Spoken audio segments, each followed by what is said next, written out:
Welcome. Check, 1, 2. Testing. I hope that this transmission is reaching you via audio or video, audio, visual experience. You want to try that again? You have reached the IMAX Dolby Vision THQ Dolby Atmos surround sound version of the DweeBros podcast. Not 3D. We are only able to do that because we are one short this week, if you've noticed. Yep, we cut the budget again. We cut Jacob to add all the HD. Oh, you like the new graphics you can see? Yeah. The new look at the textures. camera. If you want to zoom on the textures of my arm. New lighting. Yeah. The whole 9 yards. Yeah. So I hope you're enjoying so far, and you've already hit like. You just smash that like button because the quality is absurd. Or you're just here because Fortnite's still down. Is that Fortnite still down, or did the black hole end? I thought Fortnite 2 was coming out. I think it did. Chapter 2. Oh, Chapter 2? I thought it was Fortnite. Did you see 2. about what? Yeah, I saw. Okay. Yeah, no, I mean, I've been out of town. I got married and went on my honeymoon, and I just opened up my phone. But you didn't play Fortnite instead? Oh, okay. No, I only played it, when at night, you know what I mean? That kind of thing. Fortnite. No, so I saw that there was a giant black hole, and they pulled a Final Fantasy 14. It was doing really well. Yeah. But this seemed like it did even better. People were very excited. So what was the idea? They made everything go into, they ended that first chapter world by sucking everything into a black hole. Yeah. And they were offline for a day or something, I think. Okay. And then chapter 2 launched. But it was a new map, but some of the old stuff returned, correct? That's my understanding. I think so. Now, here's my question. What about that old map? Or is that something you just play and it's in the black hole. It's just gone? Yeah. Live service games are great. Yeah. It's free. You get what you paid for. I mean, that is really interesting to me. I mean, I'm sure in 10 years, after this game has gotten 18 million updates, they'll do have vanilla. a Fortnite vanilla. Yeah. Fortnite vanilla. That's going to come back in 10 years. Come back to this podcast in 10 years. Because those kids that were 10 then are going to be 20. Yeah. Where's Fortnite vanilla, dude? Yeah. I mean, that'll be the next generation, not like console, but the next generation of children. That'll be their version of a remaster. Yeah. Will just be the vanilla version. Because with live service games, I mean, you have no control. Yeah. I mean, I logged into Overwatch a few weeks ago. I would say Overwatch. And it was literally completely different than the game that I bought. It was completely different menus. It was cool. It was a lot of new stuff, but at launch on Overwatch, you could pick any character. It was like Smash. Yeah. Now, you pick a role, and then you can only pick the characters on that role. So 3/4 of the character sheet is blacked out. You can't pick it. Mm-hmm. That sounds fun. Based on what role you pick. But it's got to be balanced for the esports. Yeah. Got to be balanced for the esports. Got to be balanced for the esports. Blizzard really wants to, they're trying to balance a lot of stuff out. We should, sorry to our Chinese sponsors, but we're going to dive into this one, I think. Man, we don't even have this on our agenda, which I don't know how. Goodbye, Dolby Atmos. Let's talk about China, Taiwan, the freedom fighters, Blizzard. What is going on? Jacob was on our Chinese payroll as well, so sorry, Jacob. What is the problem here? What's going on? Break it down for me. So you do not know what I know, but I want you to break it down for me. Here's the big stink. We're going to get political. But it's other countries' politics, so we can do it. Our hands are, except China's investment in the podcast is done so after this. But they were holding some tournament, and Blizzard was holding a tournament. I don't know the name of the people, but there was one of the esports players, the winner of the tournament. Yes, in the interview with the commentators or whatever, said #free Hong Kong. They've been doing there's been some protests over there. Hong Kong, they're trying to get recognized. Hong Kong has always been its own city for a long time. That's kind of changing. Yeah. China's so taking them back. There's some turmoil going over there. All that to be said, he said, free Hong Kong. And this guy, to his credit, the player said, I knew I was going to get, penalized for this. Yeah. I did it knowing that. Like, it's not like he was like, what the heck? I Yeah. got penalized. He knew it. He was like, frick it. I'm going to use this platform, whatever, and I'm going to do that. It effectively got the message out, I would say. And as long as you know the consequences or whatever, sports have always been that. Like, they've always used a political platform. That should be the new... When you win, you don't get a trophy. You get to say one thing. You can say anything you want. Free pass. Anything, you can say anything you want. Okay. Anything you want. Wow. Cancel culture. They're about to be canceled. Well, he was canceled by Blizzard. Blizzard literally canceled him. They brought down the ban hammer big to a point where I think even that guy was shocked. Like, stripped his winnings. Yeah, stripped his winnings, stripped this. He was like, I know I was going to be penalized. Didn't know I was going to lose all my money. So, and then the commentators got booted. They literally... Did you watch the video? No, I didn't. When he said it, hashtag free Hong Kong, the two commentators, so these two young guys, they literally hid under their desk. They physically, when they heard it, they looked at each other, and they physically hid, because they're Chinese. I mean, they look like they might be Chinese. Yeah. I mean, but I think they got booted because I think they allowed him to say it, or they did something to where they were kind of... They were on screen at the same time. I think they were... I felt like when I read it or whatever, they were kind of like... I watched it. There was no egging on whatsoever. Really? They literally said, hey, congratulations. And the guy just turns the camera and says, free Hong Kong. And they hide under the desk. Wow. They were fired for this reason. the Chinese government, a little sensitive. A little on the sensitive. A little quick to judge. Yeah. A little image conscious, I would say. I love that they hid. So the real backstory of all this is there's a couple breadcrumbs you can chase. I think that there's some validity to multiple of them. Number one, Blizzard Activision are trying desperately to get a Call of Duty game released in China. They're trying to make and release a Call of Duty game in China. And they are directly negotiating with the Chinese government for permission. If you don't know, China's very strict about American or Western IP, whatever, entering their country because they actually don't recognize IP laws. They like to make their own versions of our stuff. Yeah. So, we're extra canceled by China now. But so basically, so you got that. So Blizzard has one foot in the door already. There's also other versions of the story where Tencent, has some investment in different areas of Blizzard and Activision. And then you just take into account that all of their games, they want all of their ability to make money in China. So it doesn't take doesn't take Sherlock Holmes to piece together. Blizzard has financial interest in making money from China keeping Chinese government in their good graces. And what's disturbing, though, is that they care so much about that money that they are willing to fire people for literally speaking on behalf of democracy. Yeah, and it's not as bad as we're going down on Blizzard. I'm a big Apple guy. I'm the biggest Apple fan, I think, of anybody I know. Dude, Apple is bending the knee. They're bending the knee. The NBA, it's a big story right now. The NBA bent both knees. LeBron James came out. There was an executive of an NBA team that tweeted out saying, free Hong Kong. Yeah. And they interviewed LeBron James, and LeBron said he's ignorant. Yeah. LeBron freaking James came out. How many embarrassing, seeing this just... anybody with any type of corporate business, they're all bending the knee here. It should put you guys as red-face everybody. How embarrassing. So I mean... that goes to show just how powerful... it's always been that's always been something you heard... China's power. This is the first time so powerful, man. But I've heard that. This is the first time I've actually seen China's power flex, and it kind of screwed me up. First time in my life, I went, okay, I get it now.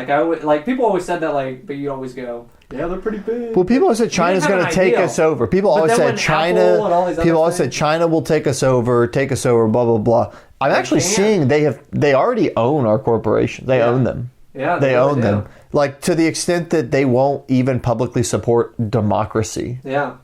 So, Blizzard, so I guess the fallout, so kind of the timeline, that happens, gets his earnings stripped, all this other stuff, the winning, whatever. They get bombarded of a backlash. and they end up giving him his winnings. He still is like banned for like 6 weeks, 6 months or something. Yeah.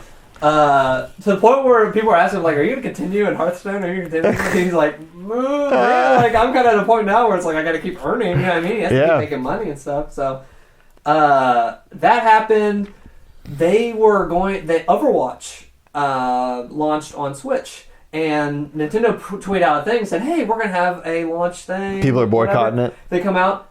Blizzard dropped that thing, I guess, out of nowhere, and Nintendo usually doesn't do that. Nintendo's always usually classy if stuff like we don't even get to hear about if something goes wrong. Whatever. They blasted them on Twitter. Oh, did they really? Classy. Nintendo went, "Hey, well, they had to at least give the word out, but the way they said it was like a little bit of a dig at them." They had to announce that was canceled. That launch thing in NYC or whatever is canceled. And they said, "By Blizzard, it's out of our control or whatever." And you know who I don't think will bend the knee is Nintendo. They have no reason to. They have no reason to bend the knee to. Yeah. But wow. But they said that every like post or thing they do is being bombarded by like hashtag Free Hong Kong.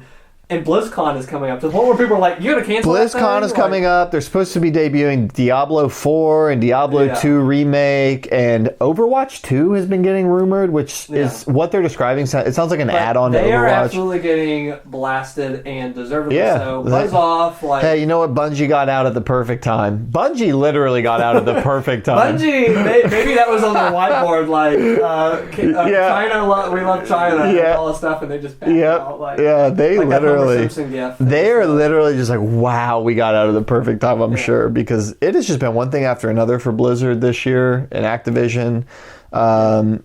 Goodbye, Blizzard. Bad times. Buzz off. So, I don't think I'll be playing Overwatch 2. just a prediction for me. So that happened. Pretty crazy. That was nuts. Let's get into... Let's back away from the politics. Let's get only into fun video games. Yeah, let's talk about what we've been playing. Let's go positive. Xenosaga. Didn't you already play this? You talked through the second one. You beat the second one. Here is my timeline. Xenosaga 1, got to the end boss, couldn't beat it when I was a kid. Xenosaga 2, got to about 3/4 in, quit when I was a kid. Oh, you never beat it? Never beat him. Oh. I went back with an emulator because thank you, Namco, for never putting these out on HD or whatever. So I played with emulator, 2x speed. As I've said 8 trillion times, I will never play an old game, turn-based without speeding it up. So I beat it. I've now beaten the whole series. Okay. Going back and like it felt like closure in my childhood. Like it felt like in the movie. It's like, wow, he got redeemed. That's how I felt about Mass Effect 1. I didn't beat it when I played the hell out of it when I was in middle school. Like for me, 50 hours was a lot back then. Yeah. Went to every single planet, did everything. I just never beat the final mission, and then I got busy with other stuff, and I just never finished the actual game. Yeah. So then a couple of years ago, I beat it, and I was like, okay, cool. Like, I already knew the game inside now, but I beat it, so I can relate to that. It feels good of, like, closing a door in your life. So I closed the final door in my middle school self. And here is the quick kind of review stuff. Xenosaga Episode 2, great music. Cool battle system to a point. It kind of gets annoying towards the end. And something I realized after I read into this on Wikipedia and stuff, because I was like, I wanted to read more about the development and stuff, because I even knew back then there were 6 episodes announced. They were going to do 6 Xenosagas. And these were all basically, they were rumored, and what it kind of felt like is leading up to Xenogears. These were prequels to Xenogears. Really? So they're in the same universe? They're in the same. There's similar things that they kind of tied in barely. Okay. But what happened was Xenosaga 2 got such a bad... It was a shorter game, and people kind of like crapped on it a little bit. And it sold under what they expected, so they had to like cancel the other ones and just make Xenosaga 3 that wrapped up everything. Okay. In doing that, you can see why Xenosaga 2 is that way. It's a little bit shorter, and it's more focused on one of the characters, Junior.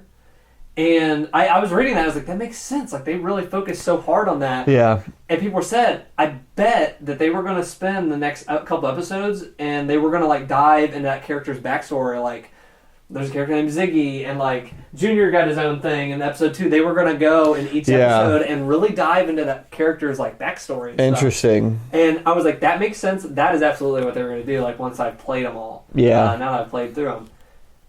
So Xenosaga 2 ended up being my least favorite of the series. And then the art style, go back last episode to see what these jokers said about art style stuff changing in the middle of a series. But it's happened many a time. So I had a good time, but whatever. Xenosaga episode 3, a masterpiece. Really? It is legitimately, because a couple of years ago I was like, what was Xenosaga 3 like? I never played it at all. Okay. But I started seeing people online go, one of the best RPGs of all time. And I was just like, really? Like, really? Like, I like Xenosaga, but I never would. Did they know what was going to be their last one of that series? I think so. What it does is it turns definitely into the end game. It turns. I'm going to spoil Xenosaga. Do it. I don't think you'll ever get to it. No.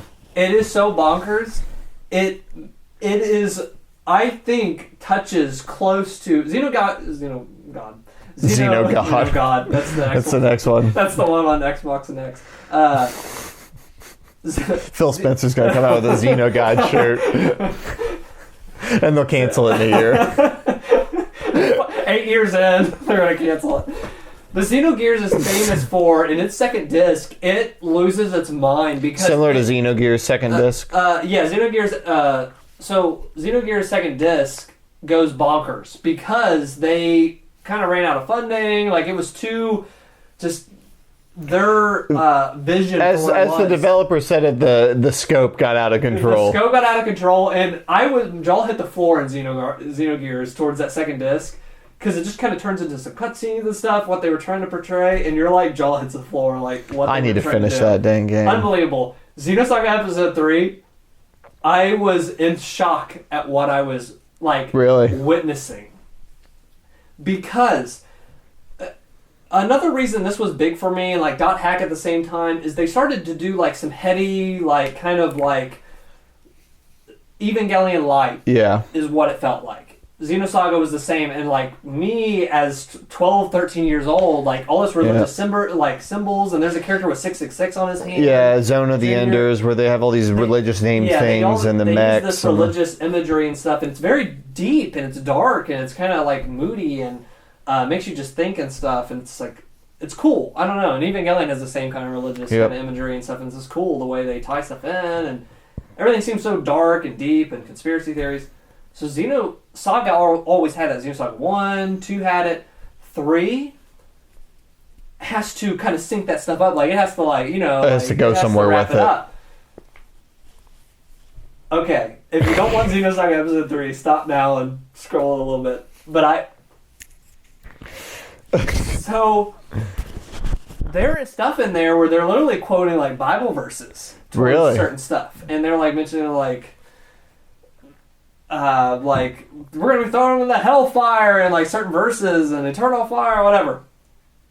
And that's throughout the series. And they get towards the end. And let me say, I loved Xenosaga Episode 3 and the way they wrapped it up. And even with, I think they had to condense it. It was a long game. It was like 45 hours. But I, like, did the 2 times. Yeah. It was a big, meaty game. But I loved how they tied up everything with what they had to do. They had to, do that. All that to be said, there's a character named Cosmos. If I'm understanding things right, I could be a little bit off, but I was trying to read stuff afterwards and just losing my mind. But there's a character named Cosmos, and she's like this robotic like weapon they create, and she looks like a human, basically. Blue hair or whatever. You've probably seen her if you've seen the box art, whatever. You find out in the final acts of the final end game of this game.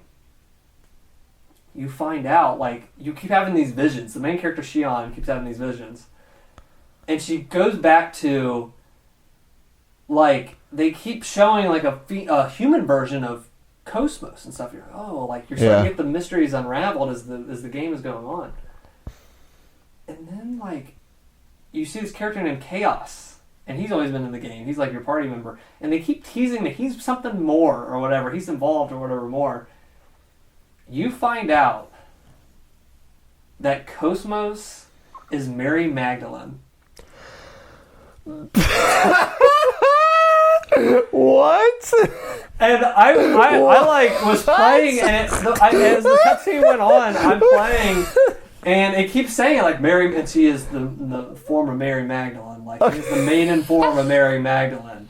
And like she's continuing on Mary Magdalene's maiden form or something like this, and I'm playing this, and it has to say it a couple more times, and I'm playing it. So then it gets into more cutscenes. So that's said, and I'm like, and there's another like verse they find on the ground when they go up to this new area and stuff, and then you find out that it cuts to a cutscene of like Chaos was involved back in this day of Mary Magdalene stuff. It cuts to a cutscene and you see Chaos, like, because they're in the future and stuff. Yeah. Chaos is in like first century clothing, and then you see Cosmos, Mary Magdalene in first century, and then you see them all looking at this person talking. And I'm like, with long hair, and I'm going, is that Jesus? And they never mention the name, or they don't, like, whatever, and you're watching it, and it shows that cutscene, and they're listening to this person, and they're one of the followers and stuff, and you find out, like, I beat the game, because, like, they talk about Mary Magdalene and all this other stuff.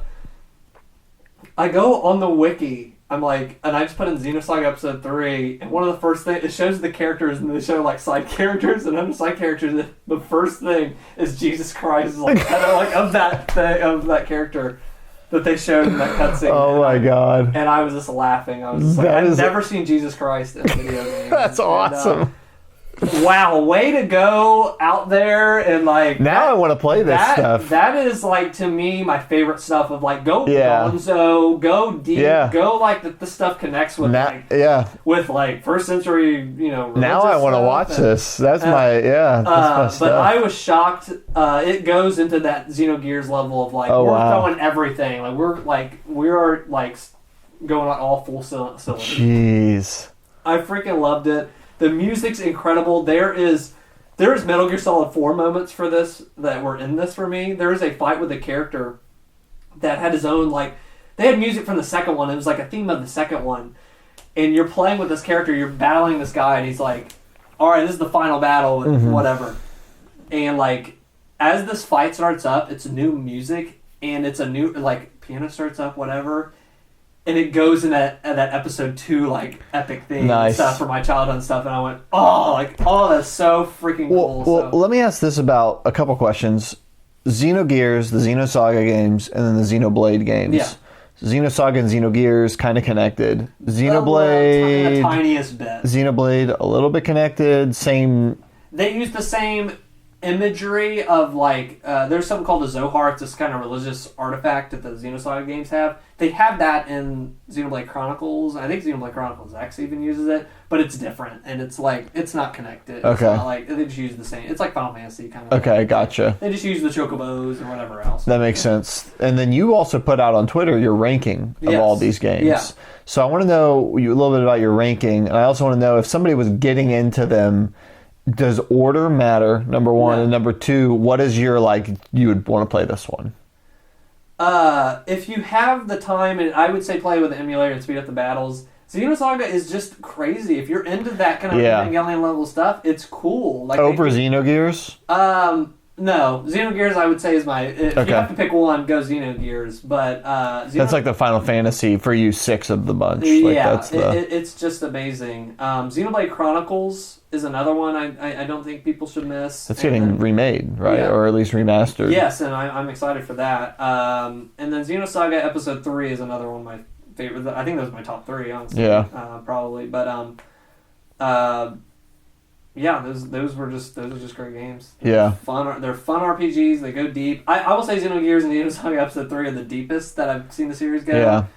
Xenoblade just has an amazing setting and world. You're on the back of 2 gods that we're fighting. Yeah. It's so cool. It's one of the coolest settings and stuff. But very crazy. Also, so I've been, like I mentioned before, I've been watching .hack, that anime. Yeah. Man, I don't know what it was at the time that I was into freaking series that have crappy main characters. Xenosaga has a character named Shion. That's who you play it. That's the main character. She kind of worked on Cosmos, and it's like a very smart, intelligent scientist person. she turns into such a dirtbag in this. She was kind of already like treating people poorly and treating this guy that kind of liked her bad. Yeah. This kind of like dorky guy, but she treated all these people bad for this guy she really liked that ends up being like kind of a villain guy in the thing. Yeah. And is crapping on all her friends and like comes back. It's like, you guys are my friends. And she's such a freaking dirtbag the whole game. I'm like, I don't. And then I look at freaking Dot Hack and it's the same thing. What was I into? Like, yeah, I see a lot of... young, moody. But now that I'm older, I look back and it's like, you're a little twerp. Yeah, like, we shouldn't care about you as much as we do. Yeah. So, but all that being said, it was a fun time. That's awesome. And we finally conquered that old bugaboo. Yeah, I closed that door and it felt good. It was like, man, this was a good time. Yeah. I'm glad I finally figured out where it ended. And it did not disappoint. Mary Magdalene and Jesus showed up. Like, that's amazing. I don't know. Well, that's the ceiling. I don't know where you can go. Link's Awakening. I picked it up again. I'm still enjoying it, but the more I play, the more I go, Breath of the Wild is above this. Had you talked about this on the podcast prior? Yeah, I've talked about Link's Awakening before. I'm still playing it, but the more I play it, I'm running into issues where I'm having to Google stuff because it's not apparent what I'm allowed to do and where I'm supposed to go. Yeah. That's kind of obnoxious. It's not very apparent. Whereas Breath of the Wild just lets you go nuts. And that game just changed everything. It kind of like puts every other Zelda just a notch down. It doesn't destroy it. Like, I still am having fun. And the music, oh my gosh, the music and the way they're like remixing some of these old beats. Like, they literally have 8-bit at times with symphonic stuff behind it. Oh, that's cool. And it's the way they melds together. That's awesome. Oh, incredible. But going back and playing these, like, it's weird seeing it remade, and it's like, like, I'm still Googling stuff to where to go next. I'm not allowed to do that. That sucks or whatever, so. But still, I'm getting through it, and music's good. Yeah. And that's it for me. That's cool. I'm playing an old game. A game set in an old time. I'm playing Red Dead Redemption 2. So I picked it back up. That was my game of the year last year. That was your game of the year last year. Did I start that last year or did I start that this year? I don't know. I think you started this year. Started a heck of a long time ago, and then I didn't keep up with it. I got busy playing a million other things, and then I played a ton of Destiny and stuff. So I got back from my trip this week, and I was like, I don't want to get online and play a game. And my PS4 backlog has built to the extent that I feel sick at my stomach thinking about buying Death Stranding and Star Wars Jedi Fallen Order and Last of Us next year. And I was like, I have to go and finish Yakuza Kiwami. I need to go back and finish Red Dead. I need to go back and finish. I have Persona 5. I've got Nier Automata. Persona 5's gonna be quick. I got Persona 5. I got Nier Automata. Like, these games that I haven't played are building such that it's freaking me out. Yeah. So I was like, I'm just gonna start with the biggest, fattest one of them that I have, I think, and that is Red Dead. So I picked it up earlier this year or late last year and was kind of liking it. But I feel like I can share in a little more detail. I've now gotten to chapter 3, which I didn't know. That's not actually that far. I did Google it. When I reached chapter 3, I was like, I put in a solid 20, 25 hours. Let me see where that is in the grand scheme. I saw there's 8 chapters. So I about crapped my pants, and I was like, man, chapter 2 was this whole time. Yeah. So... And I think that they're different lengths. I know a couple of them are probably like epilogue chapters, so I'm not worrying about it. I'm just going to play it. How are you liking the side quest? Oh, okay, yeah. So I'll talk about that, really. Yeah. Like, this world in general is one of my favorite open worlds. Yeah. It's probably my favorite conventional open world. I think Breath of the Wild is my favorite totally reinventing open worlds. But whereas I felt like Witcher 3 like perfected the open world, I think this surpasses Witcher 3 in terms of it has like the swaying trees and the water. But like, you will just turn a corner in this game and it looks like a painting. Like, it looks unbelievable. It's like, oh my God, I can't believe how good this looks. I'm playing it in 4K HDR on my Pro. It looks just absolutely stunning. And just the terrain is just so varied as you turn corners. But so you ask about side quests. Number one, it seems like it's not like there's just a column of these are side quests. Like there's just so many different types of activities. Like there's the bounties, which are more in depth than I thought they might be. They've got cutscenes a little bit, or they've got specific story beats that you read it. They've got character to them, and they kind of are like Witcher 3 and they're very Witcher 3. They twist your expectation on stuff like that's what's going on. And to me, it's not even the side quests that stick out necessarily. It's the side moments. I feel like I just every time I go into a little area, like I went in the woods and I saw like it was these hazy woods at night, and I saw like a man hanging by a noose, and I was like, what's going on? So I hop off my horse, I start looking at him, I turn around and two guys with like almost naked with knives start coming at me, and I'm like, oh shoot. And like I can tell like they were using this guy as bait, and then now they're gonna try to get me, and I killed one and ran away. That's cool. I saw a guy on the side of the road, and he's just, I always stop when these people are on the side because there's just always something different. I see this guy, he's got his horse like in a really goofy position. He's got the horse's foot, and he's cleaning the horse. And I'm like, that's a weird animation. Like he's literally got the horse's leg like up. Did you see this? I never seen that. And he's cleaning the horse's feet, and I can hear him saying like, come on, you got to stand still for me. You got to stand still. So I do what I always do is I start walking up and I call out and I say, hey, what's going on? And he says, huh?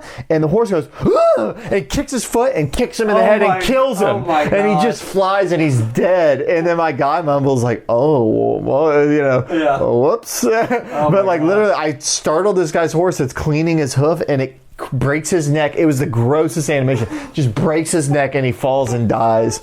And I was like, side moments of stuff. It's like that's not even a side quest. That's just like a crazy moment the that game excels at its moments. When I first played it last year, you'll sit at the camp and somebody will bring out like a guitar, or they'll start singing or telling a story at the campfire, or weird stuff will stop. Like I came back, one night, and there was like the main leader, Dutch, was like, "We're having a party because you saved this guy." It wasn't a cutscene; he's just saying it. So I was like, I could go to bed, but I'm going to stay and see what's going on. So I went and sat by the fire, and they sang a song, and then this guy told a funny story. Then I go over to this other table, and they're having a conversation as I walk up. But I piece together what they're saying, and then his wife, the one John Marston, who was the main character of Red Dead 1, his wife walks away, and then I hear them. He's like, oh, I'm in trouble. And I kind of even sneak in the bushes. I hear them arguing, but then I go back, and they're still having the conversation I left, but they've proceeded without me. And finally, I was like, I've spent 20 minutes like eavesdropping and just talking to people at this party. Like, I need to keep playing the game, but you are playing the game.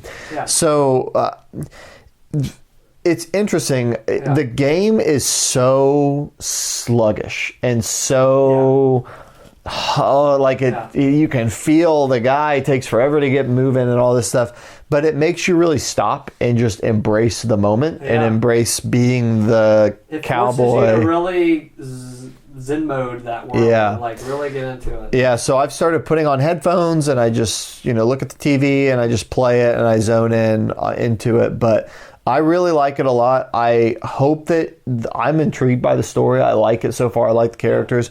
I hope that it keeps my attention because we've moved camps once. So if every chapter you're moving camps, that's cool. But like I want to see like some really interesting things happen. Like there was a point with The Last of Us where I was like, okay, I get each chapter's a new city.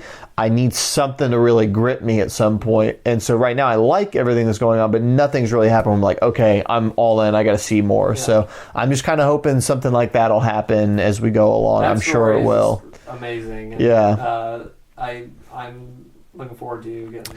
Shout out to the soundtrack. It's very subtle at a lot of times, but in the story missions, in really tense moments, there will be just these like bells or like it. You would think, oh, it's Red Dead. There's going to be guitars and banjos, and there is a lot of that. But there will be like these bells or like these different types of instruments that you're not expecting, and they're so like soundtrack. So good. So the only other thing, it's really good. I'm liking it. I'm just taken aback that Rockstar made a game like this in 2019. I mean, they're a company that's dabbled with the money, infinite money of a live service like GTA 5. There was a lot of single player DLC that was supposed to come out that never did. And I know a lot of people were really worried about Red Dead before it came out. Like, is this just going to be, it's going to be focused on Red Dead Online? They're not even going to care. Like, no, they put 110% into every we've talked about this. The whole 100-hour work week stuff originated with this, and so. But it's really cool. Part of me wishes I knew a little bit more about the first game, because I get the sense a lot of the stuff with John, they keep going back to John or John Marston, or he's having conversations with John. I know this takes place before Red Dead 1, but I get the impression that, you know, they're assuming a little bit that you know John, you know? Yeah, a little bit. And I get that. I mean, I'm able to piece together what's happening. I like Arthur Morgan better than John Marston. Yeah, I think Arthur Morgan, I think he's awesome. I will say this also, this game makes me feel really bad. Like, everything is so animated realistically. Like, I'll see like a money sign. I'll see a money sign and it's like, oh, okay. And I go in and it's this guy and he's like an immigrant and it's like, hey, you owe us money. He's like, I don't have anything. I don't have anything. And like, this game doesn't give you the option to just be the white knight and be like, okay, I'll let it go this time. It's like, no, punch the guy. Yeah. So I punch him and he starts crying, and it's not like a animated, like crazy. It's like a literally, he's sobbing. Well, like, that's the theme of the game too. Is Arthur is trying to figure out, like, am I the bad guy? I punch this guy and he's crying like he's hurt emotionally, that he has been hit, and I'm like, ugh. And so then he's like, just take whatever you want, and he's standing by a drawer. And I go up and it says, you know, go to the drawer, and the guy's like, what are you standing in front of? He's like, really, do not go. And I open it up and there's a wedding ring, and Arthur takes the wedding ring, and the guy just starts crying, and I'm like, oh my God, this dude's poor. He saved up his money to buy this ring for whoever he's trying to marry. I punched him, he's bloody, and I just left. I was like, I can't handle. I was like, this is a dumb side thing, but I was like, I'm just too emotionally, like, it's too real. Like, and when you rob these trains and stuff, it's like, you know, like a wife with her husband, and I don't know if it's because I just got married, but I'm just like, you punch this guy, and he's just like, his masculinity is totally stripped away because you've just beat the crap out of him. And he's just, it's not like in a game normally where you do a punch and they're like, and you punch him 80 times and it's cartoony. You hit this guy once and there's blood streaming down his face, and it's just disgusting. I think it goes to show you it's too real. And whatever, like everything, those movements and stuff. So I've learned when I'm playing around my wife, I can't have the audio on because she'll say, why are you doing that? Like, why are you doing that? And I thought this part was funny, but like, I went to go get a bounty on a lady that was killing men, killed her mom, she killed her husband. I remember that one, So I go and I get her and I put her on the back of my horse, and as I'm driving her back, I remember she killed her husband and she was run away with some guy. So when I go and I find her, the guy's like, honey, you should just go with him. She turns around, slices his throat. And I was like, yo, we're taking you in. Like, this is insane. So I tie her up, put her on the back of my horse. The first time I tried to capture her, I wasn't quick enough, and she slit my throat like that. And I was like, I'm not freaking around with this girl. So when I revived, I went and I got her. But I've got her on the back of my horse, and I'm riding her back to the sheriff. And she starts, first she's all mad. I hate you. I hate your guts. But then she's like, trying to seduce me, and she's like, I like how strong you are. I like how you're taking me. Why don't we find somewhere to stop? I want you to and you have the option to smack her. Smack him. So my wife is watching me play, and I smack her. Like, I hit smack, and I smack this whore right in the face. And my wife is like, why did you do that? I said, she slit her boyfriend's throat. She murdered her husband. She's trying to seduce me. Of course I'm going to slap her. She's like, but it was just so brutal. You just slapped her.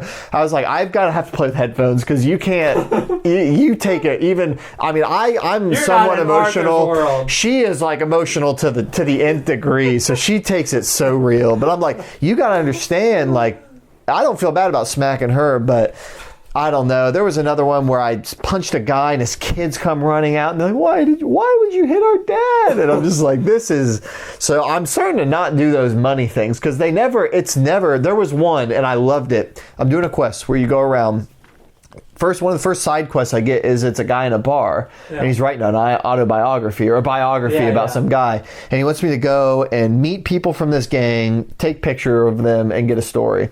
It starts off pretty normal, like, this happened, and you get a picture. But then these people, you start meeting some people that are messed up. Yeah. And there was one I met, and first thing I do is he's kind of standoffish, and he's like, go shovel this pig crap. So I start shoveling the pig crap, and he starts talking about all the people he's raped, all the people he's flayed, scalped, whatever. And you're kind of wondering, okay, he's going so above and beyond with his stories, like maybe he's trying to compensate. But you can just tell, I got this vibe from him. It gave me the same vibe as a guy in Witcher 1. I know I'm going like story within story, but in the Witcher 1, there's a side quest. It's not even a quest, it's just you go in a house in the swamp, and you're talking to this guy, and he's kind of weird, but he's kind of nice. And then you start looking around his house, you go in a drawer, and it's a human skull. Yeah. And then you go in another drawer, and it's a thigh, like a human thigh, like decomposing. And then you start looking around his house, and there's like human spinal cords hanging. And you realize, you look in a pot and there is a human's head, and you realize you were talking to a cannibal. Yeah. Did you meet that guy in the Witcher 1? I can't remember.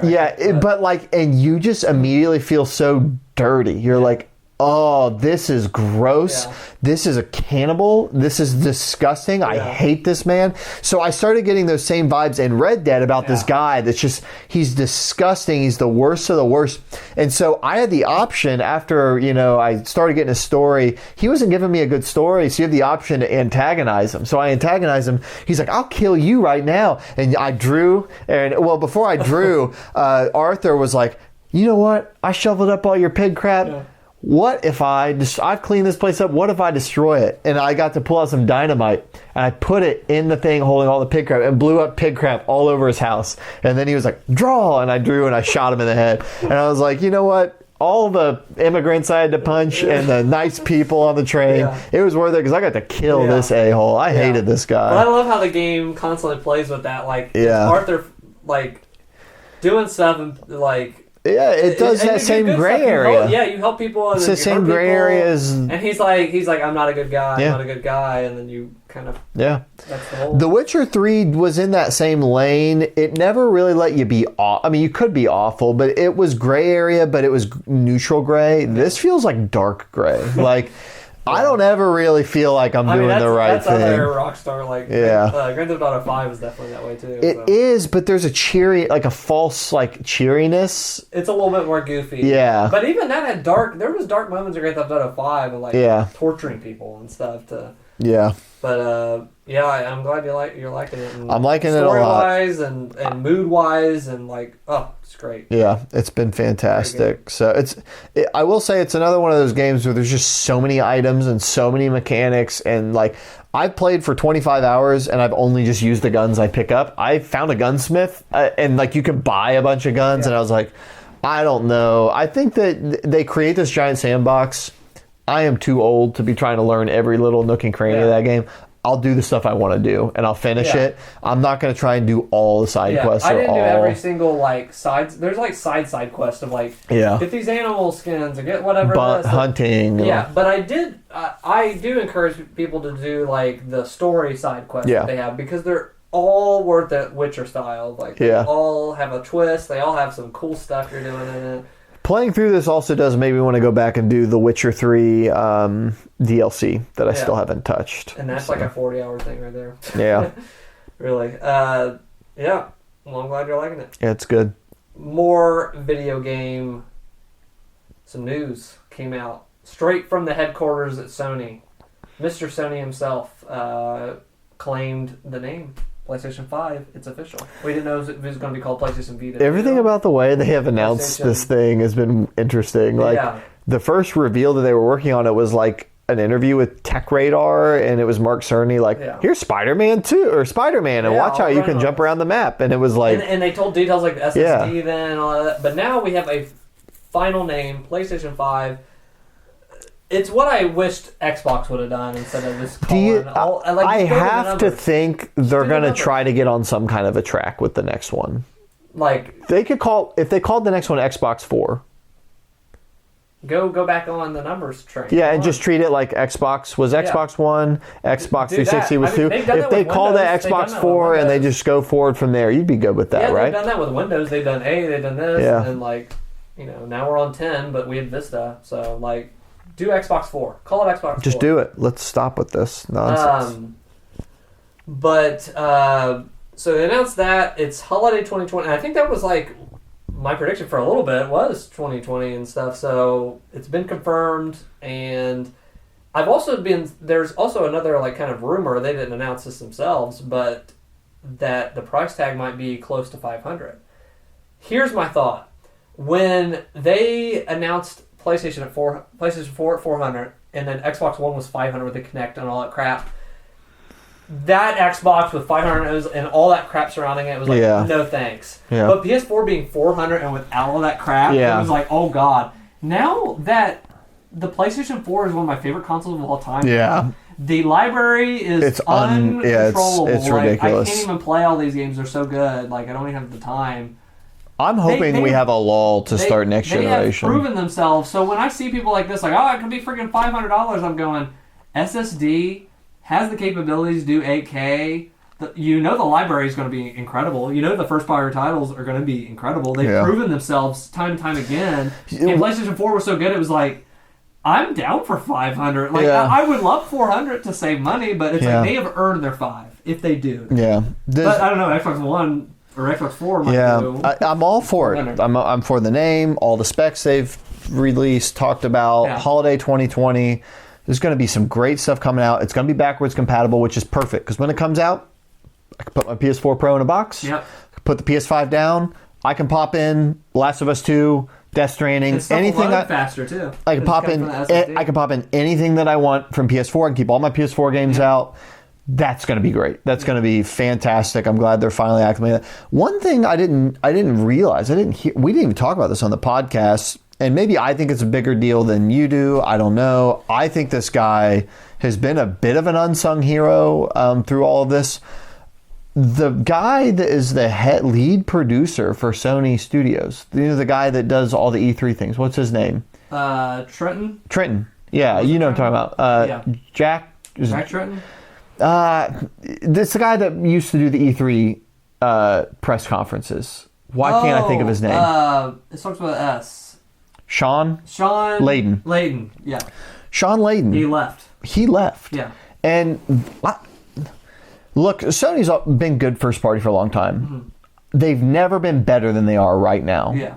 And Sean Layden, starting with the 2015 E3 press conference, everything, the way they have just leaned heavy into the third person, single player. Yeah. I mean, he really has done an excellent job getting these party studios, these third-party studios, and the second-party studios like Naughty Dog and Guerrilla, getting them all to do things that complement one another and steering them all in a very specific direction. With him being gone, and I even read some interviews with him where he talked about like he would give feedback to these studios and like he really was the controller on like this meets the standard of a Sony first party game. Yeah. I feel kind of sad that he's gone, and I do wonder what does the future of PlayStation first party look like in his absence. He steered God of War in a lot of ways. I think he was pretty pivotal, but you still got people like Cerny. You got all these other people that have a hand in that stuff that I think they're going to be okay. Yeah. It does suck. Like, I really liked that guy. Yeah. I wish he was sticking around. It's kind of a bummer. But I think there's enough people there and the talent there. It's similar, not as I don't think kind of earth shaking as when Steve Jobs left Apple. It is. I think it is similar. And then looking back, it's like we didn't know what was going to happen at that time. It's like, is Apple going to die? Yeah. And now 2019, it's like, man, the AirPods is one of my favorite things they've ever put out. All this stuff's still coming out. This camera that I got on the Pro, it's like it's interesting to me because Reggie stepped down, which Reggie was just such a popular guy, and he was in his chair a lot longer than this guy was. But Reggie had nothing to do creative wise. Mm-hmm. He was a businessman. Yeah, he was a marketing. You know what I mean? He's a marketing guru. You know what I mean?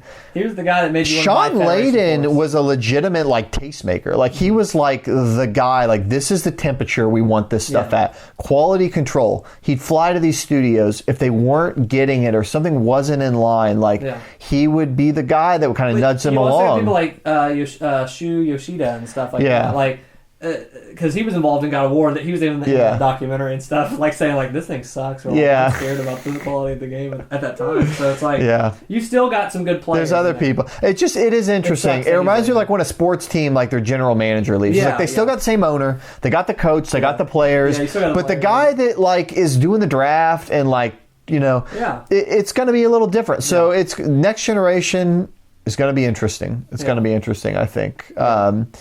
I don't know. No reason to sound warning alarms. I just think it's interesting. Yeah.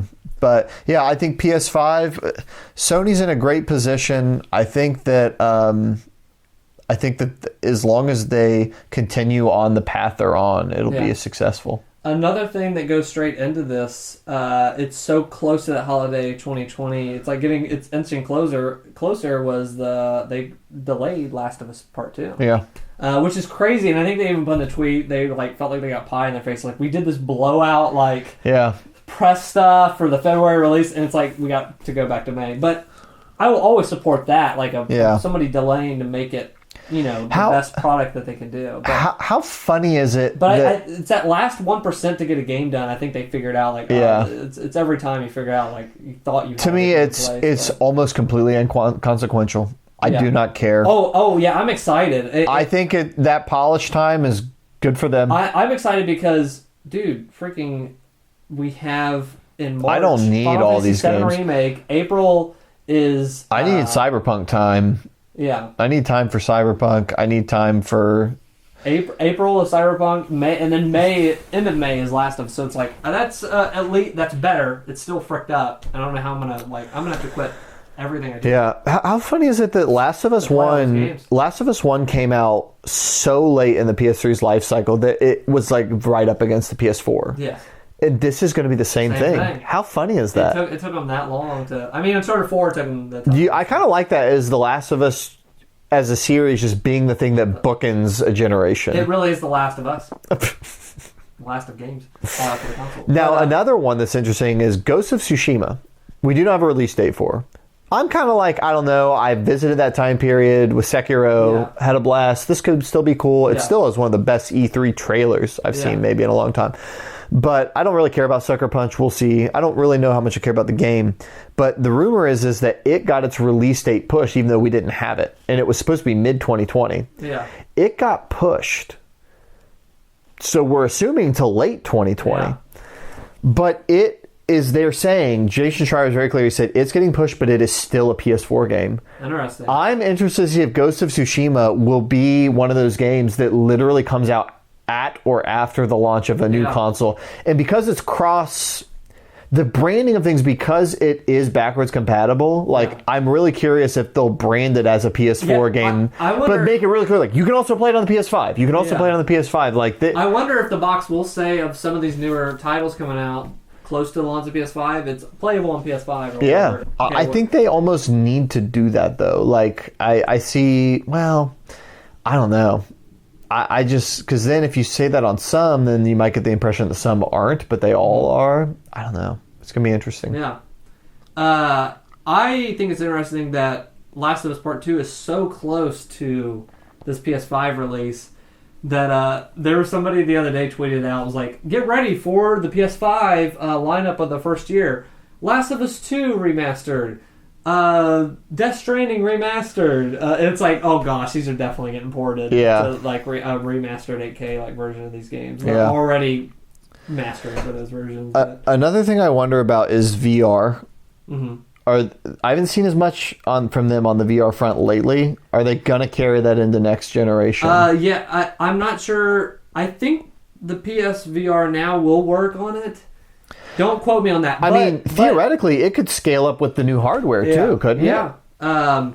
But I think this has worked out for them. It's been a success. Yeah, it's been a success. I don't know why they wouldn't stick with it. It's been freaking awesome. So we'll see PSVR 2, I think. Definitely.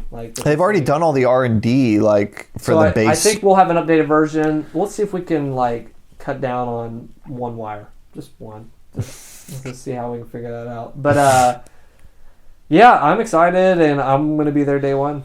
Yeah. Pre-order that thing. So, unless they pull an Xbox One where I was ready to buy that, and they found out a reason for me not to. Conversely, I'm still kind of without any actual reason to buy an Xbox next generation, but I'll keep an eye on their games, and we'll see. We'll see. I mean, the step out the windows. It's like The Outer Worlds just came out, and I saw it was like you can play it right now on Xbox Game Pass for $1. Yeah. And I want to play the Outer Worlds. It looks really fun. It's like a mix of Fallout New Vegas and like Mass Effect is how I've heard it described. It looks really good. It looks like a classic Bethesda RPG.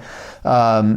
But the side piece of that is I was like, okay, maybe I'll boot up my Xbox One. I'll sign up for a $1 Game Pass because I've done that periodically at different times. Yeah.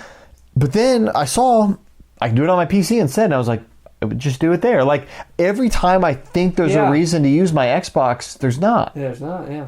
So here is where I've kind of shifted on the Xbox. Unless, like, they're reveal and stuff, I'm still game to see what they show me. Same deal with the Windows side, and similar, but I have got the Game Pass Ultimate twice now by signing up for some promo thing and getting it for $1. I have booted it up 0 times. Yeah.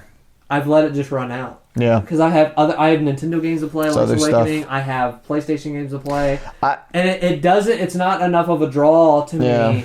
I'm like totally in this kind of Sony Nintendo camp. Not because I'm like totally, well, I am a fanboy, if but you it's like, it's not are enough more, to pull me away. But we are people who are more appealed. We specifically seek out Japanese content. Yeah.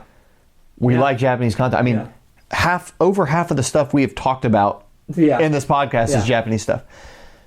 There's none of that on Xbox. Yeah. And a lot of kids don't necessarily care about that. A lot of bro dudes don't really care about that. If you do not care about that stuff, you're not really in the Nintendo PS5 world as much. You're more, I'll sign up for Game Pass and I'll play whatever's coming out. Oh, I got Fallout 4 for free now, or I got whatever else for free now. So it is interesting. I don't know. So we're back into the Sony, full force Sony fanboys. Mm-hmm. Welcome back. Speaking of people in certain camps and whatever, you might be creating your Fallout camp. Your Fallout 76 first camp. Which is, like everything with that game, an effing disaster. They announced, and you can kind of go into more detail on this, but they announced Fallout 76 first. It's a subscription kind of thing. So the game was... Here's the thing. I knew Fallout 76 was a disaster when I started hearing commercials for it on AM radio. Yeah. Like, I knew, like, they don't know who's buying this game. They're doing everything they can right now to get someone to buy this game. So, launch, big mess. Now, over the last year, a community has formed around it. Yeah. Did it go free to play? I don't know. I thought it did. I don't know. Anyway, so the game has been heavily discounted. Wasn't it always free to play? No. It has gone heavily discounted. Yeah, it was. Yeah, no. It was like a $60 game. Oh, I get you. Yeah. And then it was heavily discounted at points, maybe free at points. I know they did free weekends. I don't know. Well, the game has, to some degree, similar to like a No Man's Sky, not quite that level. It has gotten stabilized. It has gotten people who started playing it. I think we remember we watched E3. They did a whole video. And that was their big announcement at E3 was human NPCs are coming to Fallout 76. Because that was the whole thing with the original one was it was all robots giving you your quests. There were no humans in the world. Just crap. Just a joke. Cutting corners left and right. Frick this game. So here's the thing. Now it's come out that they're doing a promotion called Fallout First. Yeah. And then Fallout, it's not Fallout Last, but it's like another Fallout blank. Fallout First should be called Fallout Last. Is basically a premium membership to Fallout 76 that lets you can have a private server, even though you still share the private server with other people that have Fallout First. I don't know. But basically it gives you some premium access to some things. I don't know. Yeah. $15 a month. And then they have Fallout whatever premium. And that's $99 a year. Wow. $99 a year. And they announced this. They announced it out. And this game is not good. Yeah. It has a barely holding together fan base. I feel like No Man's Sky had to fight and kick and scream and give so much free content and work 100-hour work weeks to the point where now the community is like, you get the thumbs up. Same with Drive Club was a similar thing. They had to fix that game and now it's like a thumbs up. But also No Man's Sky is just, here's the thing. I think that I really respect it. They have never allowed that game to be discounted. It has always been $60. Yeah. I think there's been one Steam sale where it went down to $40, and people freaked out. But they fought back to get approval. But they don't release paid DLC, and they don't release a membership. They don't do any of that. They just say, this is the game, and we will keep updating it until it's closer and closer. Fallout 76 is just jump through all these hoops, and now they're doing this. And I saw people say, well, this is okay because this is the same exact paid levels as Elder Scrolls Online. Okay. Which is an MMO. But here's the thing. Fallout 76 is not an MMO. And Elder Scrolls, they're trying to charge MMO prices for a game that's not an MMO. It's earning the trust. It's earning, like, that game deserves my money. They treated their customers right. It has that level of that. It's like, okay, now you can charge me, or you can do whatever you want. Just the same with the PS5 is the same. I give $500. You built the trust. Yeah. Fallout 76 out the gate was a problem. Like, before, the pre-orders of the canvas bag stuff, the leaking all the information accidentally from the website, it's been a disaster. You need to get in damage control mode for the next year or 2 years. You know what I mean? Like, No Man's Sky level, like, hit the ground running, and they fixed it. Good for them. Man, and you're in the middle of that, and you are backhanding everybody with the freaking premium pass. It's insane. You do not get the right. No Man's Sky was this time last year. It was last November it came out, right? It was 1 year ago. No Man's Sky did not come out. No, not No Man's Sky. I meant Fallout 76. Yeah, it was last year. Yeah, it was 1 year ago. So No Man's Sky's been out since August 2016. It's been out 3 years. Yeah, that game's been out 3 years. They have just kept building. This game is not even a year old, barely a year old, and they're trying to pull this out. Yeah, Scummy. No. Between this and Doom Eternal and stuff, Bethesda's on my crap list. Buzz off. I'm telling you right now, Elder Scrolls 6, I don't have any faith. I have almost no faith. I was excited for that E3 thing, but the way they treated this stuff and Doom Eternal and not having deathmatch, I've really been... I've watered down my hope for Elder Scrolls. It makes me sad because I see the trailer for Elder Scrolls 6 and maybe there's some stuff they introduced and maybe I buy Elder Scrolls 6 first. Starfield, luckily, is in between. Unfortunately for me, I really am excited about Starfield because I like in theory the way Bethesda Game Studios makes its RPGs. Yeah. I didn't play Fallout 4, no interest in it. I like Fallout 3. I like Elder Scrolls. I think that in space could be awesome. Yeah. But they've done so many bad things back to back. Yeah. It's like, man, you just really... So, but my point with that is that if they're going to screw the pooch, they'll probably screw it with Starfield. Yeah. And then everybody can revolt, and then maybe they'll be honest with Elder Scrolls 6. Maybe. I hope that is their honest time. Please. But... doesn't it feel like it's been too long since we've gotten a new game from them, Bethesda Game Studios? One that we've been interested in. They've put out other stuff. Fallout 4 is their last game. Doom 2016. No, Bethesda Game Studios. Bethesda, not Bethesda publisher. Their last game was Fallout 4, which I didn't feel like I was ready for another Fallout at that point. That is the most... Yeah, it's not even worth talking about. Because before that, Fallout 4 was... Skyrim? Yeah. I liked Skyrim a lot. So I think it's been Skyrim? It'd be Skyrim for me, the last game I enjoyed from them. And that was only one game ago, but like how much time has passed from Skyrim for there to only have been one other game and it was a Fallout game? It's only been 8 years. Man. Okay, enough of this negativity. We're coming back. What is your most anticipated game going into the final months of 2019, the final months of the decade? I think we share our main most anticipated game, so we'll talk about that one last. Yeah, I think so too. Because there's one other one that's on my radar that has it started out not that interested, and it has just ramped up exponentially lately, and that's Star Wars Jedi Fallen Order, whatever. This game, I've never played a Respawn game outside of just a little bit of Apex Legends. So I was like, I don't know. People really like them. Titanfall 2 is supposed to be amazing. It's supposed to be the best thing since Half-Life 2. But this game, what they showed at E3, the demo didn't really appeal to me at all. It just looked very blah. And the trailer looked very blah. The cinematic trailer looked awful.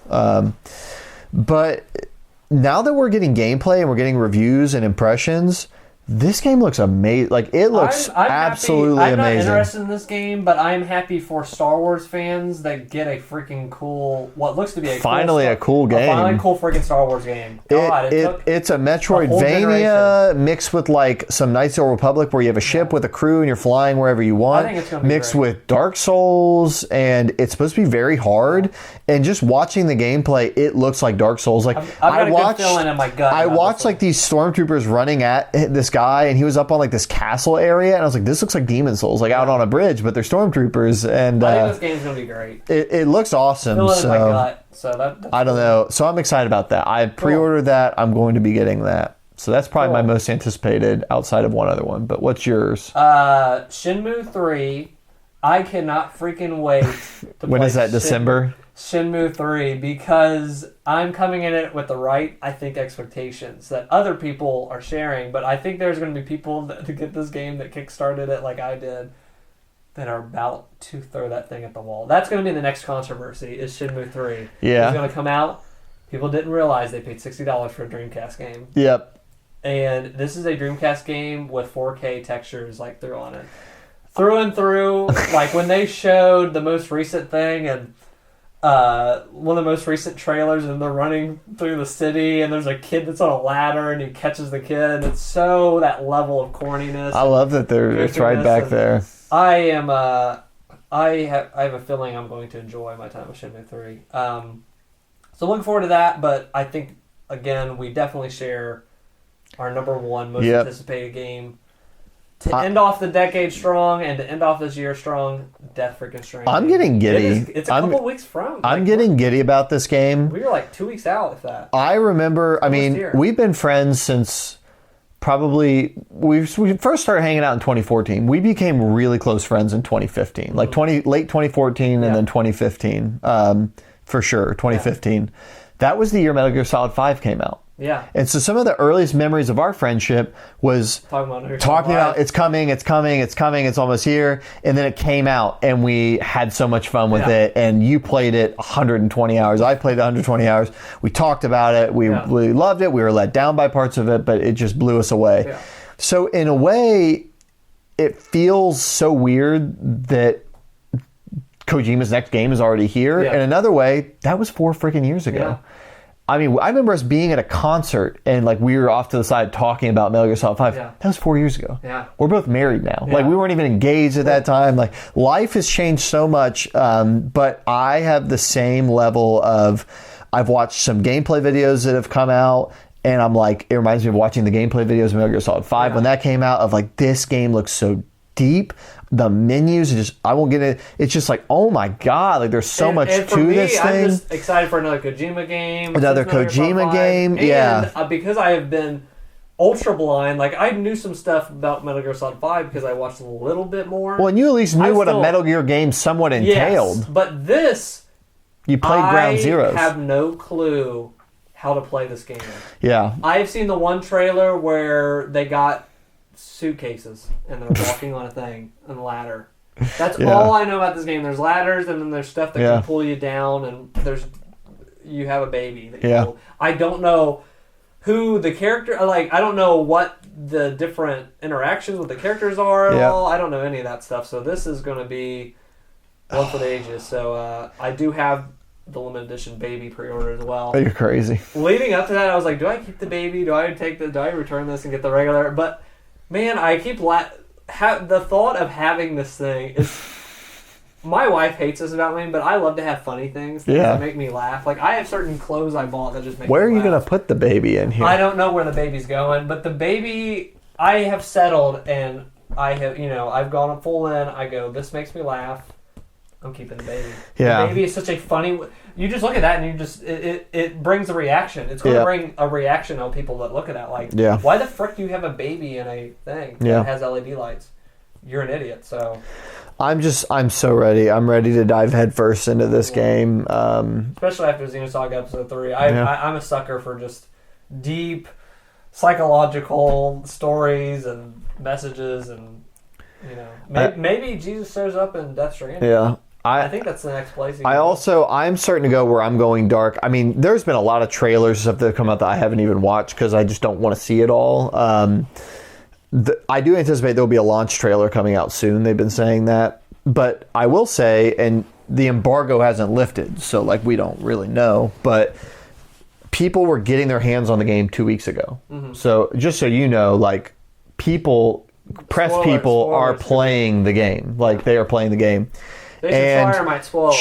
They can't say, and it's not good or bad, nobody knows, but like I'm just seeing where people are playing this game and they're like, I cannot say anything. There's like, I am bursting at the seams. Like, that's what I'm seeing people say. It's just like, this isn't, like, I literally am about to explode. Like, knowing that I'm the only person that I know that's played this game, exciting. I'm about to explode. Or maybe terrifying. Yeah, I don't know. And so... I mean, Kojima has talked time and time again that this is a new... He's trying to create a new genre. Yeah. So this is like a guy so innovative that he's put this is a Stranding. Yeah, that's what Danny O'Dwyer. He literally was like, Danny O'Dwyer was like literally like, I can't even right now with this game, and I was just like, man, I'm ready for it. I'm ready to go all in. So that to me is exciting, even if they hate it, because you just mentioned Fallout 4. Who's talking about Fallout 4 in 2019? Yeah, no. 0% of people online are talking about Fallout 4 anymore. Sorry if you're Fallout 4 fan. But you know what I mean? The buzz isn't that they doesn't stand the test of time. But the buzz for Death Stranding and like those people saying that, even if it's bad, I feel the same way, even if it does end up being like crappy to some people. Dude, Prometheus, movies like that and stuff and it calls a conversation. Yep. Dude, give it to me. Like I love that stuff. So I feel like maybe with how nutso-butso this game is, it will stand the test of time. To me, it doesn't even have to be my favorite thing to be worth the wait. Like it just has to be exactly what I can tell it's going to be. I can't believe one of our first videos that we did together, our reaction video, was Death Stranding. Announcement. And going, what is Naked Norman Reedus? But now we're about to play it.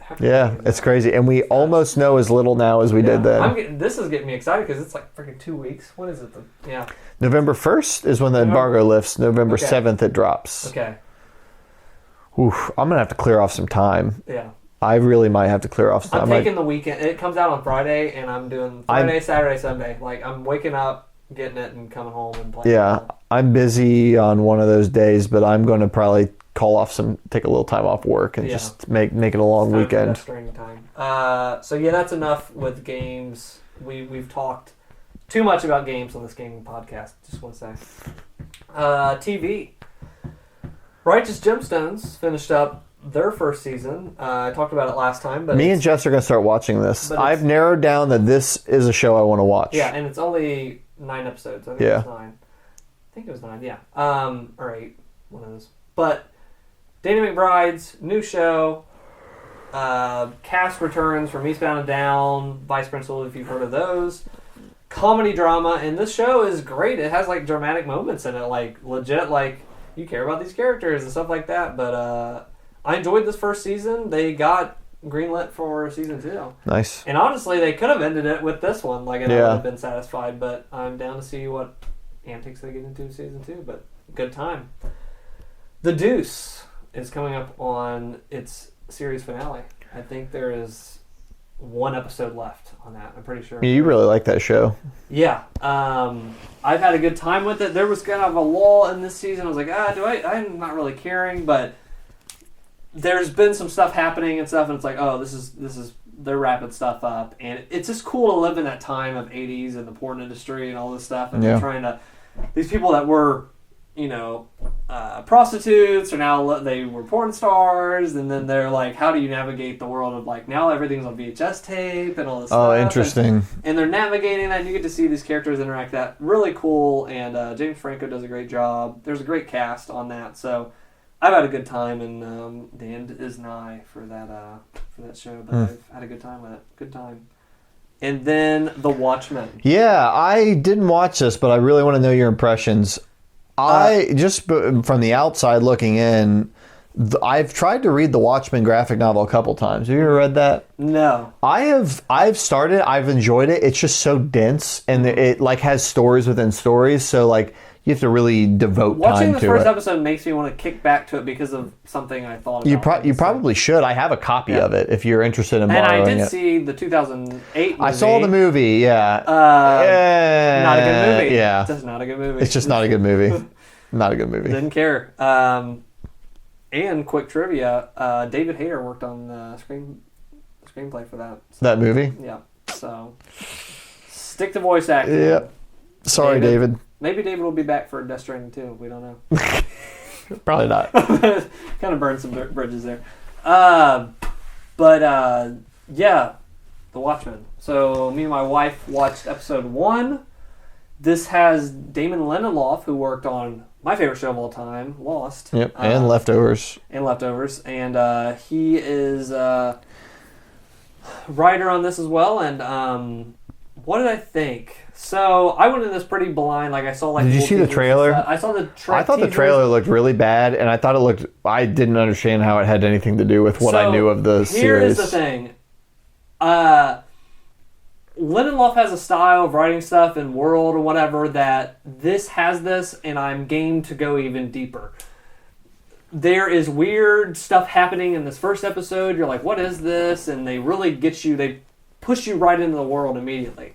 Here's my criticism, but then the more I took a step back and I read online about what is the Watchmen original comic, and I kind of stepped back from my criticism, but my criticism might still lay in how they approached it. Yeah. And it is, the action on the stuff and this world stuff is cool. That stuff from Lost and Leftovers, there is a level of that in there, and I think they're going to continue it. Where I am going to continue to watch, but I am waiting to be convinced, is there is a level of political commentary on this. And it's very... The show is very built... It's built on a real, like, event. I don't know if you've heard about this, but the Tulsa riots. Like, these race riots that were going on and stuff. And that's what the show... Like, this show opens with... That's what's going on. Gotcha. And stuff. Like, it kind of leads back to that or whatever. But there is dialogue in the show that is so on the nose with current events. That's how I feel about Leftovers, so this is going to be interesting. That's how I feel about the Leftovers. So. But how is Leftovers... we'll get to that in a second. Yeah. But this is so on the nose on current events that it kind of took me out of it. It kind of like... you are so on the nose. How can I say this? Because I don't want it to seem like it's like... There's no subtlety. There's no subtlety in this at all. But then I came out of it and I was like, well, what is the freaking Watchmen? I'm coming into this. Maybe this is what it's kind of like or whatever. Maybe this kind of political. Sure enough, it kind of stems from like Vietnam and stuff. And it's always been, there's always been this political... But it's all in the execution. So as someone who's read a fourth of the graphic novel... It's not on the nose at all. Like, it slowly lets those themes marinate. Like you want a show or a book or a movie to do. I don't think that gives it a pass. I haven't watched it, but like if you think it's on the nose, it's on the nose, right? Like the comic book is famous. It won awards, like literary awards, because it's so subtle. This is so incredibly on the nose at times. It's like it made me. There is one line of dialogue that made me groan, and it is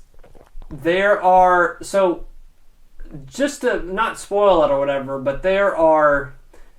You've seen in the trailers the guys with the mask or whatever. This is where I was... This looks so goofy. It looked like the KKK is running around. Essentially, that is... I watched trailers like, this is KKK of superheroes. Like, that's literally...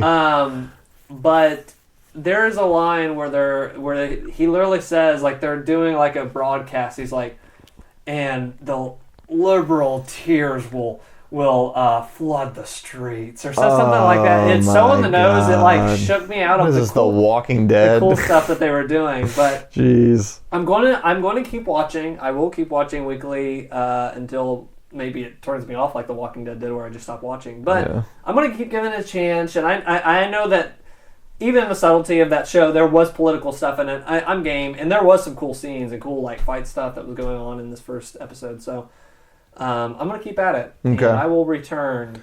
Maybe I'll watch the pilot. This is the thing. The next month I'll have another couple episodes. These shows take off, and I miss a whole season, and it's like, oh my god. Yeah. But if I can hop in when it's new, I can actually keep up with what's going on a little bit better. So maybe I'll watch it.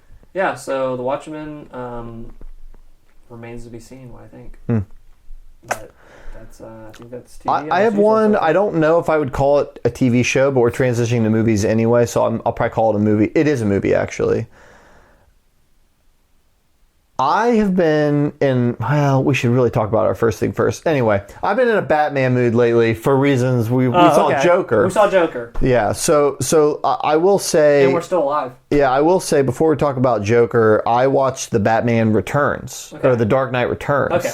So let's talk about Joker, and then I'll get into a little bit of The Dark Knight Returns. So Joker, we saw it in IMAX, and stars Joaquin Phoenix. Great, Robert De Niro. Great actor, Robert De Niro. And this is... So when this was coming out, we joked about the reviews and stuff of how, like, this is a masterpiece or whatever. I'm afraid someone's going to die or whatever. Yeah, I remember very distinctly the quote, like, Joker was so good, I'm worried someone's going to get killed. It was like, it's so amazing, but I'm afraid someone's going to die. We quote that now if anything's great. Like, Death Stranding, I hope it's good. I'm just afraid someone's going to die. Like, but it's like, what does that mean? So... media, whatever. Oh, they went off the frickin' deep end with this movie. Impressions and stuff. Yeah, you had Joaquin Phoenix walking off of interviews. You had the director out there just saying there's a witch hunt out. Like this movie got politicized so crazy. And now that we've seen it, credits rolled. It's like, I think the media wanted someone to die. I don't know. It has stuff, and they kind of more subtly at times than Watchmen, but they do talk about current stuff, whatever. My opinion is that... At the end of the day, it's freaking Joker. The movie was, at its core, about this, how far can you be pushed to the edge before you break? And have you seen the movie Falling Down? Have you seen Taxi Driver? We've had these movies that explore these themes. I think the idea... and.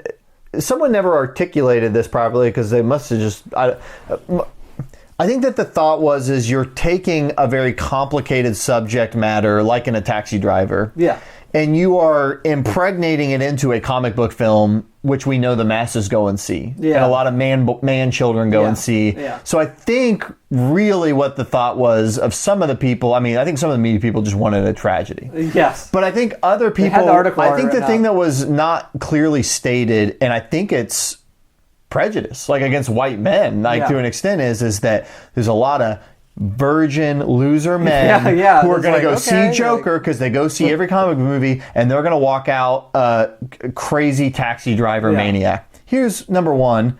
That's not a good thing. If that's what you think of the average white man, you're crazy. Or just anybody that enjoys comic books. But number two, specifically were more like it's thinking the audience can't handle subject matter, which I think is stupid. Number two, I will genuinely say, if anybody went and saw this movie and related to the Joker in such a manner that they are then wanting to go and commit some kind of an act of murder, that mother effer was already gone. Yeah. Because this movie is devastating. Yeah. You feel sick at your stomach. What this guy goes through, who he becomes, how he becomes. There's a scene where he clears out his refrigerator and it's just gross, and he just gets inside of it. And they don't even explain it. And they don't explain it. He literally just wants to isolate himself. And I'm telling you, nobody who's not already sick in the head would go and see this and then say, yep, this put me over the edge. Let's go get a gun and shoot some people.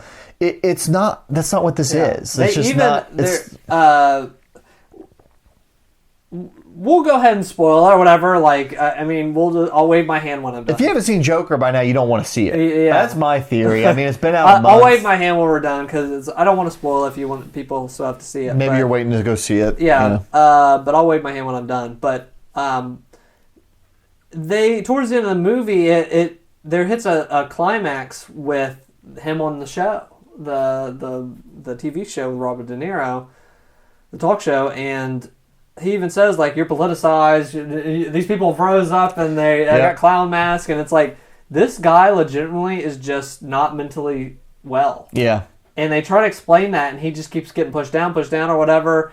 And I just love that someone thought to mix that with Joker and mix that and like I know Killing Joke and people are gonna whatever. It was such an enlightened decision, like his laugh, right? Yeah. You find out about 10, 20 minutes into the movie that the reason he laughs uncontrollably is he has brain damage. Yeah. He has an issue. Yeah. And it makes him laugh. It made me think of, I don't know if you've ever seen this video. There's different versions of them. I know what you're talking about. But there's a guy on YouTube. There's a guy, there's a Tourette's guy. There's a guy on YouTube that, like, I'm just going to say what it is. There's a YouTube video. It's a news report where this guy has an orgasm constantly. Oh, I don't know about this. It's sad, but like he's getting interviewed and he is uncontrollable. Oh my gosh. He can't I thought you were talking about the Tourette's guy. He can't prevent it. He's doing nothing. It just happens. And it doesn't happen like constantly, like every moment, but it happens. And they interview this guy and he talks about how it's ruined his life. Yeah. He can't go through job interviews. He can't hold a job, all this stuff. And he cries, literally. And they kind of show, they don't show it literally happen, but they show where he's walking and he stops. And it made me think of that, of like, I thought back of this guy, like this thing that you can't control and it keeps happening. And so when he laughs in this movie, like, and he shows the card to people, like, I cannot make myself not laugh because he's laughing, but you start seeing him like crying, like he's crying and he can't, and it permeates to where like he's on the bus and he's laughing and he doesn't want to be laughing, but he is, and people think he's weird, and then he gets jumped on a train because he's in a really bad situation and he cannot stop laughing. And then there was another, the one that broke my heart was when he wants to be a stand-up comedian. He has no chance in that world, but that's what he wants to do. He finally gets up to do stand-up comedy, and it is like nails on a chalkboard. You cannot fathom how awkward it is. He's up there. He's up there to start his set, and he starts like laughing, and the audience is like, okay, and then it just gets weird, and he cannot stop, and you're like, oh my god, I feel and for everything this guy. Felt real. Like Joaquin Phoenix is a master, one of my favorite actors. Like, he does a great job with the master. I mean, he's the master of acting. I think just like unbelievable. There is scenes in this movie that just hit you. Like I walked out of the movie just feeling dirty and just like tense. I'll wave now because we're done with spoilers. Best version of Gotham. Best version of Gotham. Cool stuff, and but there are just scenes that happen that just hit different because the character is so mentally not there. That hits you differently than another movie with like a lot of violence. Like the violence in this movie make you like. It is. I was looking over and seeing like R-row and stuff cover their eyes. Like even when you see it coming, there's certain scenes where you see something violent is about to happen. But when it happens, it is so. It has a suddenness and an impact, and it has a. It feels so. It reminds me almost a little bit of Breaking Bad, where something violent would happen in Breaking Bad, and you're like, oh, that just happened. They hold back just enough to where when it is time to hit, it's like, oh god. But when it is violent acts and stuff happens. I don't know. I remember crazy. For you were very skeptical early on about this movie. I know you ended up obviously wanting to get to where you wanted us all to go see it. Joker was in a weird place. Because, Joker's in a weird place after Jared freaking Leto was sending dead pigs to people and, like, hyping up all the stuff. So then when this was announced, Joaquin Phoenix was like, I'm kind of scared of this character. But sure enough, I understand why. Yeah, sure enough. We had to go to some dark places to do Joaquin this. Phoenix actually had a reason to be freaking scared. But Jared Leto just put damage on his forehead. Buzz off. But I loved this movie. The director did an amazing job. I came out of that movie so like shaken that I stopped at a green light on the way home. Like it was a green light, and I stopped at like leading up to it. And it's like, what? I think for both of us, this is a high recommend. If you have any remote interest in, I even came home that night and watched Taxi Driver. Yeah, like because I was like, I'm loving this kind of like type of movie. Right now, but. Do you think that the people calling for it to get Oscar recognition are well justified? I think Joaquin Phoenix for sure should get nominated. Yeah, why not? I think that the film itself is good enough and is thematically strong enough to warrant at least a look at a nomination. I was also happy that Best Picture might have a tough time. This was a return to like kind of Nolan's darker Gotham and Batman and all that stuff, and it's like this is a return to that. So I'll use that to pivot of this movie is my favorite version of Gotham, which is a weird thing to say. Yeah. Because 70s Gotham. 70s Gotham with garbage piled everywhere and like the mayor issues, like and Thomas Wayne, like just kind of having conflict with the public and the riots and everything. Like this made Gotham feel like so real that I've just been so interested in Batman stuff lately. Yeah. Like I've been watching a couple episodes of the animated series. I've been toying with maybe playing some of the Arkham games again. I've never played City, Night, or Origins. I've only played Asylum, which I really liked. But I've also just started looking up, like, there's a lot of, like, Batman animated movies. Yeah. And so I always assumed, like, they're probably, like, a little bit kiddish, you know what I mean? I don't know. So I started Googling, and I started realizing these movies are, like, geared towards adults. Mm-hmm. I don't know if you've ever watched any of these animated movies. I watched The Dark Knight, but I forget a lot of it, but it was... Yeah, to the extent that I was like, okay, it was definitely adult-driven. The Dark Knight Returns, I was like, I'm going to turn this on. So I started watching Dark Knight Returns Part 1. That movie is freaking brutal. Like, it is not geared towards kids. Now that you're saying it, there's cursing. There's like this gang that's like gutting and raping people. Like, it is no joke. And so I've just been on Dark Knight Returns. I liked it. I want to watch Part 2. It was cool though. And I've just been on kind of a Batman kick. And I think this has solidified for me a couple things. I think Batman is my favorite superhero in world. I always wondered, is it that or is it Spider-Man? I like both a lot. There's just a depth to Batman and the villains and stuff that it's like crime world too, you know, the crime bosses and stuff. But I also had a realization with Joker when I watched it that Star Wars, we've talked about, is kind of limited. Like you can try and do side movies and stuff, but like it's always a rebel or a smuggler or a bounty hunter. Like, that is all that world can do. For whatever reason, those are the only things. This movie, Batman has shown, hey, we can do a whole movie about Joker and make it, like, freaking compelling and stuff. So, like, I don't know. I just think it's interesting, this franchises that can pull off this, like, one-off movie stuff and the ones that can't. But, I don't know. I think it's interesting. I am interested in Matt Reeves' Batman movie that's coming out with Robert Pattinson as Batman. They keep saying that they want to make it a true detective movie, like an actual detective, the Batman. That could be cool. And now there's kind of rumors that they may try and incorporate it. It might be set in the 90s. That was already a rumor that it would be set in the 90s, but then and very influenced by the animated series. But now the second rumor with that then is that this Joker, 81, this movie took place in 81 or 79, I can't remember, but like 10 years in Arkham, like that Joker could maybe be, I don't know. I like this Joker as its own thing, but then you're like, what if you did a really dark Batman movie, R-rated Batman movie, and then you put this Joker with it? Could be cool. Yeah. I don't know. I also want to say, wait for light spoilers, because I didn't know how they would handle this going in.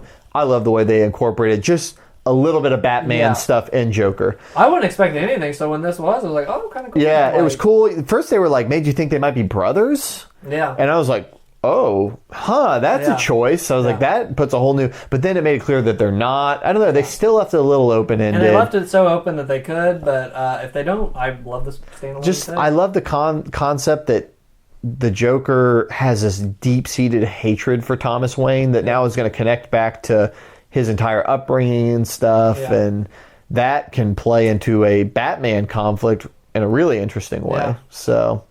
I don't know. You got this feeling, and they touched on this a little bit in Batman Begins, of like Thomas Wayne, built this train and made the city great, and then I think it was Ra's al Ghul or somebody was like, but your father also did this, and it was good. It meant something, but at the end of the day, it was just a throwaway line. It was exposition.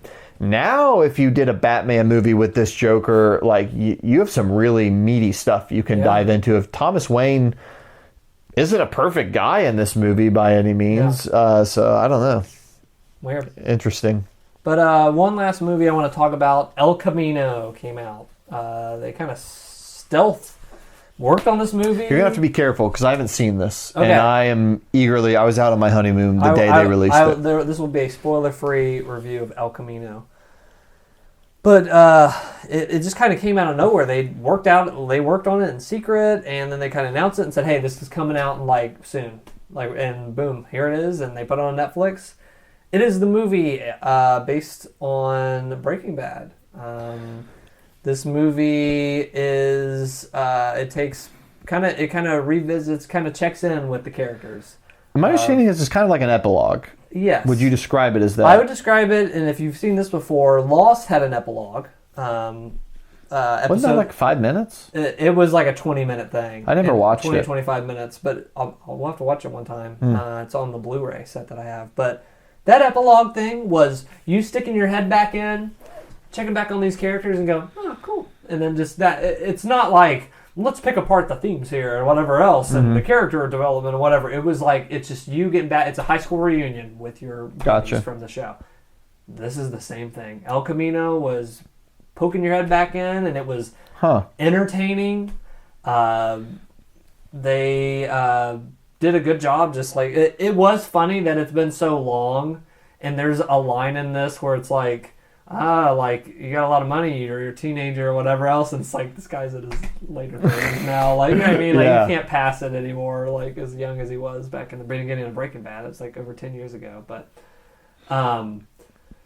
yeah, I had a good time. There's not much to say other than that. Like, really, there's not much to nothing go on. Nothing that blew you away about it. Nothing to blow you away. Do you think it maintains the quality that the show was at? Yeah, it's definitely. not like sub quality. Oh no! And the cinematography is like amazing. So I watched the teaser trailer. There was a teaser trailer that was very simple. It was just like a one shot of him sitting in a car. Yeah. Then there was a second teaser trailer. Yeah. And it showed all these landscapes and like him burying a body and just different stuff. And that second teaser trailer and the music, I don't know if you ever went back and watched the trailer. You've seen the movie now, but it had me floored. I was like, this looks amazing. And that's whoever they're doing the cinematography for that, I don't know the name. Same person that did Breaking Bad, I would say. Amazing job. But there was nothing about it that made you like, oh, wow. Yeah. And I don't think that was the point. Goal. The goal was to stick your head back in and go, oh, that's what's going on with these characters. Gotcha. It's fun. Did it have a sense of finality to it, or is it still open-ended, would you say? I feel like people will go away satisfied. I was. So. Okay. Gotcha. Because that's the other thing I didn't know about this is they do Better Call Saul, which I don't watch. So yeah, I think that's at the par on level. Do you think that me not watching Better Call Saul, that there'll be things that I'm not... No, I think you're good. You're good? Yeah. Okay. I would still say I recommend Better Call Saul I'd like to watch it. because I think it is drama-wise and like character-wise on par with Breaking Bad. It's pretty... I kind of wrote that show off because it's like I felt the same way... after Breaking Bad ended, it's like I feel like I got what I need out of the world. I don't need a prequel. I don't need like all this stuff with Saul. Who cares? But when I watched it, I was like, I was wrong. This was pretty good. Yeah. So, yeah, I think that wraps it up for the month of October, the spookiest month, the scariest month. But yeah, we have been doing some hangouts. I've been doing some Devil May Cry. I think the next one is going to be Medieval with Zach, and that is going to be this coming Tuesday. If you're watching this, or actually, I don't know, it might have already happened. I'm actually going to put this in the month. It's already happened. Do you like it? Hope you did. Hope you enjoyed it. But I will be continuing some more hangouts. Buddy John has been on. He'll be back on. We're going to be doing some new stuff that's going to shock you, scare you. But he said he was going to be making a list of games he wanted to play, so we're going to be playing some Blast from the Past probably. Oh, nice. Check that out on our channel. Hangouts, they're an hour and a half long. They can go 2 hours. We chat. It's fun. Check out Dweebs. We worked on this summer. All that stuff's on the channel too. It's a web show. Game, music covers, discussions. Oh my gosh, it is That's a fun sit down and watch all that. And another announcement of that, and you'll probably already have seen one since then. We are uploading clips from that, some of the music videos and stuff, and you'll see the first one coming out soon. You'll probably have already seen it by the time this is up, and that is the Ocarina of Time. Nice. Cover by Katrin McCoy. Thank you again for that. Awesome performance, and you worked on producing that. But, yep, that is happening. Check us out on Twitter, DweeBoYT. Find out when we're doing podcasts, when new videos are coming up, all that good stuff. So, I think that is it. Any last words? Go in peace. Any other last words? Have a good one. Any other last words that could be controversial? Go play Destiny 2. Any last words that somebody across the pond might not like? Red Dead Redemption 1, Red Dead Redemption 2, changed art style. Changed art style. Any comments that could get you might, lose some sponsors? F China, freedom fighters, free Hong Kong. Try and take my dweeb's money.